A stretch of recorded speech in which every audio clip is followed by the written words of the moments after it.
که ته 5 وخته د جمع سره مونځ کوې ډېر ښه کار کوې، همدغسې د دې پابندي وکړه، خو ورسره په خپلو اخلاقو کې هم بدلون راوله. که ته د شپې تهجد کوې خو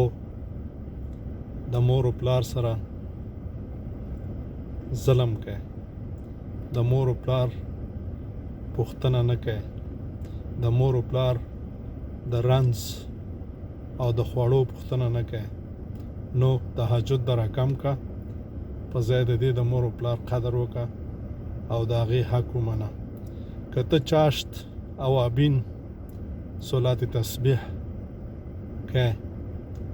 خو ستا اخلاق دومره بد دي چې ته د رور پوښتنه نه کوې، ته د خور پوښتنه نه کوې، ته د خپلو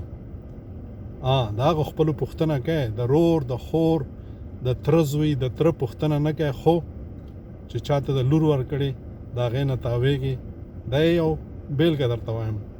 نو صلات تسبیح ته راکم که، هغه هم ښه دی چې د هغې خپلو نه تاویږي، خو د خپل رور، د خپلې خور، د خپل تره زوی، د خپل تره، د خپلې خاله، د خپلې عمه پوښتنه ورسره وکړه. که تا تسبیح په لاس کې نیولې وي، ماښام او سهار تسبیحات کوې او زر ځلې په ورځ کې لا اله الا الله محمد رسول الله وایه، لیکن ته د چا د احسان په بدل کې بد کوي، دا ذکر در راکم که. د احسان په بدل کې لږ په خندا د هغې سره مخ شه. که ته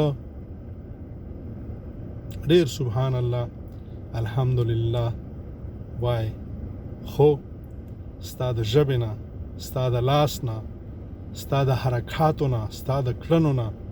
ستا ګاونډي د تا نه خفه دی، ستا رور د تا نه خفه دی، ستا پلار د تا نه خفه دی، ستا مور، ستا خور د تا نه خفه ده، پردي در نه خوشحاله دي. هغه څوک چې په تا حق نه لري هغه د تا نه خوشحاله دي، خو هغه څوک چې شپې او ورځې ستا په غم کې اوده کېږي او سوځېږي چې دا زما رور، دا زما زوی، دا زما وراره، دا زما د تره زوی، تا ولې د ما سره نه کینی او د بل سره کینی؟ نو دغه ذکرونه او تسبیحات ته راکم که او لږ د هغوی سره کینه، ځکه چې څنګه چې مونځ فرض دی، روژه، زکات، حج فرض دی، داسې په تا باندې د دوی حق فرض دی. تر څو پورې چې دا حق پوره ونه کړې، په دې تسبیحاتو، په دې صلات تسبیح باندې نه خلاصېږي.